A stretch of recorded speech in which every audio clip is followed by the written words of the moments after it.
Alrighty, weather's all about the heat today. Now, I did notice that there was a slight breeze at my house, and I live in a wooded area, and then left that area and realized it was a little more than a slight breeze. Kind of windy out there this Saturday afternoon / evening. Also, yeah, I mean, it's hot. If you've been outside at all today after about 9 a.m., you know that at this point.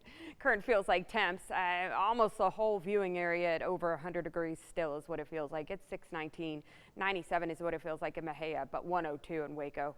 104 down in Hearn right now. So it's going to continue to feel hot over the next hour and a half or so. In the 8 o'clock hours, the sun gets low in the sky. Going to feel quite nice for a brief period there anyway.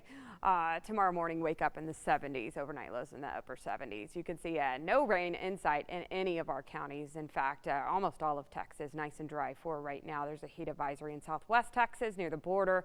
A couple of thunderstorms trying to pop up in the eastern panhandle. Other than that, heat advisories off to the northeast of us. Wildfires burning out there in the Rockies right now, so certainly thinking about those folks.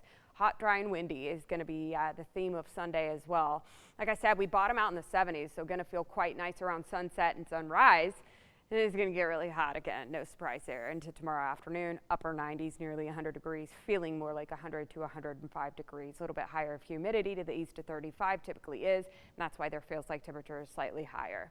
It's going to stay breezy Sunday as well. Will mention there is a bit of a haze to the atmosphere, and you may notice, I noticed that my eyes were kind of itchy and watery, and I was thinking allergies, and then I remembered there is Saharan dust that is kind of blanketing South Texas over the next day or two, and that could impact your breathing if you're an outdoor runner like me. If you have allergies, if you have asthma, something like that, it can kind of enhance it, intensify it. So just another thing to note. Winds may help a little bit with that though.